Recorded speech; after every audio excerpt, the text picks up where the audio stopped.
السلام عليكم ورحمة الله وبركاته. كل إنسان يتمنى أن يعيش حياة مملوءة بالخير والبركة والرزق الواسع.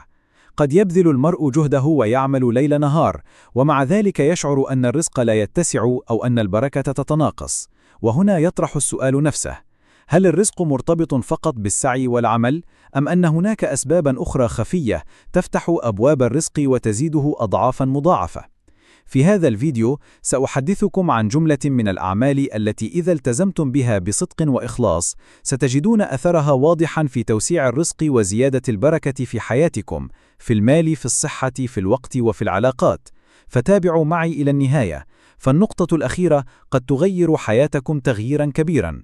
نبدأ أولا بالاستغفار الدائم، لقول الله تعالى: فقلت استغفروا ربكم إنه كان غفارا يرسل السماء عليكم مدرارا ويمددكم بأموال وبنين ويجعل لكم جنات ويجعل لكم أنهارا.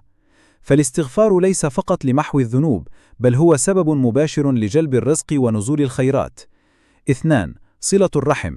قال رسول الله صلى الله عليه وسلم: من أحب أن يبسط له في رزقه وينسأ له في أثره فليصل رحمه، فصلة الأرحام تزيد العمر وتفتح أبواب الرزق. 3. الصدقة. الصدقة لا تنقص المال كما قد يظن البعض، بل تزيده وتباركه. تصدق ولو بالقليل، فإنها بركة عظيمة وسبب لتفريج الكروب. 4. التوكل على الله مع الأخذ بالأسباب. الرزق مكتوب ومقسوم، لكن الله أمرنا بالسعي، وأوصانا أن يكون اعتماد القلب وتوكله على الله وحده لا على الأسباب وحدها. 5.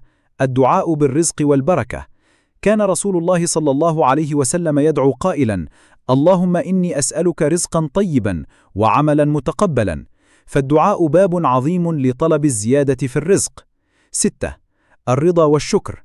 من رضي بما قسمه الله له بارك الله له فيه، ومن شكر النعمة زاده الله من فضله، كما قال سبحانه: لئن شكرتم لأزيدنكم.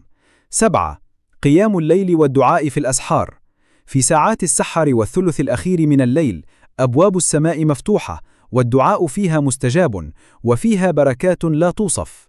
أيها الأحبة، الرزق ليس مجرد مال يتضاعف بكثرة العمل، بل هو توفيق من الله، وبركة فيما تملك، وراحة في قلبك. التزموا بهذه الأعمال وكرروها بإخلاص، وستجدون أثرها في حياتكم عاجلا وآجلا. في الأخير أحبابي، إن أعجبكم هذا الفيديو فلا تنسوا الاشتراك في القناة وتفعيل زر الإعجاب ومشاركته مع أصدقائكم، لعلكم تكونون سببا في نشر الخير والبركة.